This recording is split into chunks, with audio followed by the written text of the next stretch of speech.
મહેસાણા જિલ્લામાં આવેલા કડી તાલુકાના મેડા આદરજ ગામ ખાતે ખનન માફિયાઓ દ્વારા કરવામાં આવેલા હુમલા બાબતે કલેક્ટર કચેરી ખાતે આવેદન અપાયું છે। મહેસાણાના કડી તાલુકાના મેડા આદરજ ગામ ખાતે ખનીજ ખનન સાથે સંકળાયેલ ભૂમાફિયાઓ દ્વારા કરવામાં આવેલા જીવલેણ હુમલાના મામલે AIMIM મહેસાણા જિલ્લા અને OMSS એકતા મિશન ગુજરાત દ્વારા સોમવારે જિલ્લા કલેક્ટરને આવેદન આપવામાં આવ્યું। હુમલાના આરોપીઓ સામે કડક કાનૂની કાર્યવાહી કરવાની માંગ કરવામાં આવી છે। સાથે જ આરોપીઓ વિરુદ્ધ ગુજકેટ કાયદા હેઠળ કાર્યવાહી કરવામાં આવે તેવી રજૂઆત પણ કરાઈ છે।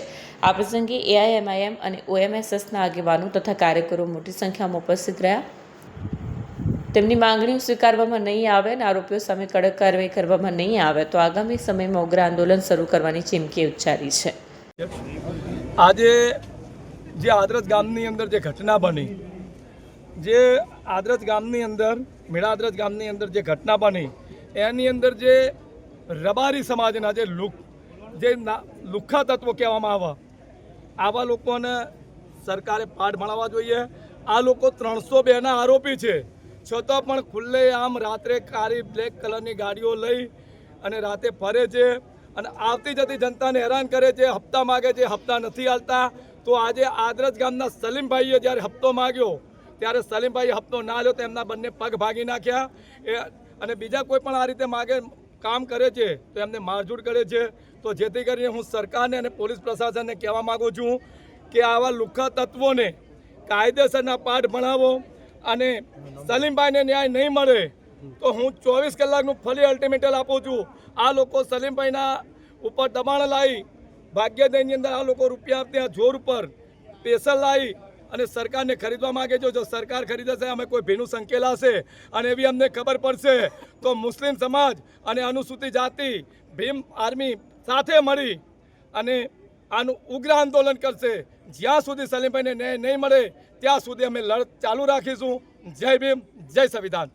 મારું નામ બાબા ખાન ભાભી, મુસ્લિમ સંગઠન પ્રમુખ AIMIM સહમતિ ગુજરાત અને ભીમસેના પ્રમુખ મહેસાણા।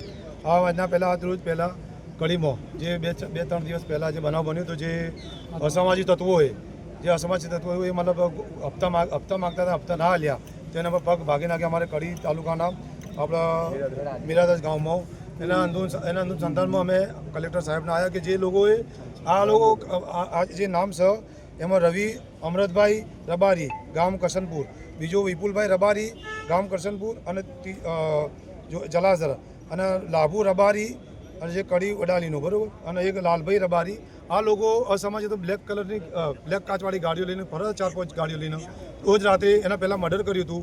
એના પછી હપ્તો માગ્યો, હપ્તો ના આલ્યું તો એમના પગ ભાગી નાખ્યા અને પછી બી પગ ભાગ્યા પછી બી એમની કાયદાની જો એમનો કાયદાનો કોઈ ડર જ નહીં।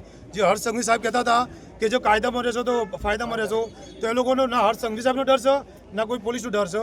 એ લોકો બિંદાસ હથિયાર લઈને ફરે છે, દારીઓ લઈને પગ ભાગે નાખે, પછી બી બીજી વાર ગાડીના કાચ તોડ્યા અને હમણાં હાલ બી એમની તાકાત જુઓ કે ડૉક્ટર પર પેશન્ટ લાવે છે કે ભાઈ તમે પેશન્ટને રજા આપો। એટલે આ કાયદાના સંવિધાનના ખિલાફ હું રજૂઆત કરું છું હર્ષ સંઘવી સાહેબને और SP સાહેબને અને કલેક્ટર સાહેબને કે આ લોકો ઉપર ગુજકો કલમ લગાવો।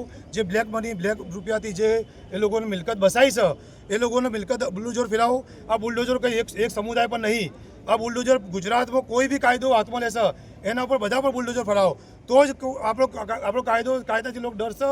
હું નવા GDC આપણે IG બનાવ્યા છે એમના બી રજૂઆત કરું છું કે તમે આવા લોકો પર કડકમાં કડક કાર્યવાહી કરો અને આવા લોકોનો પણ એવી એક્શન લો કે બીજી વાર કોઈ કાયદો હાથમાં ના લે।